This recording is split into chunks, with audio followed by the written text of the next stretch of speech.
68% হিন্দু বাড়ি থেকে ভোট দিতে বেরোলে হবে না। 100 জন হিন্দুর মধ্যে 90 জনকে বাড়ি থেকে বেরিয়ে এসে ভোটটা করতে হবে। আপনারা ভোট দিতে আসেন না। লাস্ট লোকসভাতেও 68% হিন্দু ভোট দিতে বেরিয়েছেন, 91% মুসলমান ভোট দিতে বেরিয়েছে। আপনারা ভোট দিতে বেরোতে হবে, হাই রেঞ্জ থেকে নামতে হবে, বোমা বন্দুক ভয় ভীতিকে উপেক্ষা করতে হবে। তারপরে ভিতরে গিয়ে আপনি কি করবেন সেটা আমরা জানি। আজ শুভেন্দু অধিকারী বললেন হিন্দুরা ভোট দেয় না, মুসলমানরা 91% ভোট দেয়। ঠিক আছে, ভালো কথা, কিন্তু প্রশ্ন হচ্ছে এই কথা বলে আপনি হিন্দুদের লজ্জা দিতে চাইছেন নাকি মুসলমানদের অপরাধী বানাতে চাইছেন? কোনটা? একটা কথা বলেন তো, ভোট কি ধর্ম দেখে হয় নাকি ভোটার নিজের ইচ্ছাই দেয়? কেউ যদি নিজের অধিকার ব্যবহার করে ভোট দেয় তাতে দোষ কোথায়?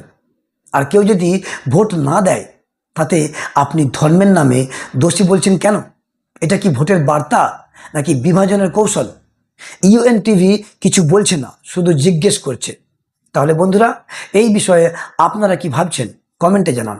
আপনার ভোটাধিকার ধর্মের জন্য নাকি দেশের ভবিষ্যতের জন্য?